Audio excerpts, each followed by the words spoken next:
Tahimik si Caprice.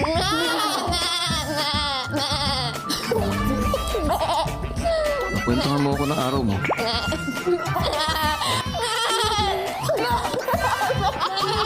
Ano yun? Ikaw pala ang nagturo ng sayaw.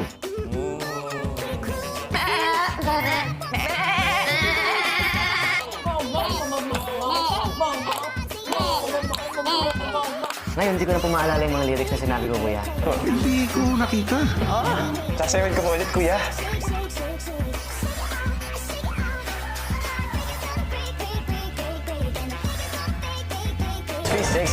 Uy. O, ikaw naman, Hi. Mahusay din daw yung performance mo kanina. Sige po, kuya. Tapatan ko po si Miguel, kuya.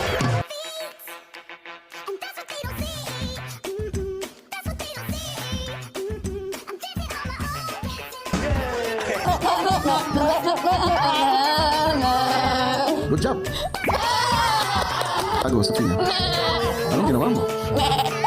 Kumain. May sarap pa. Carmel, padali nga sa mataas na tono ng kwento mo.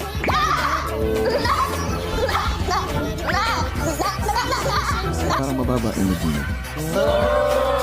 Mag-move. Move pala yun.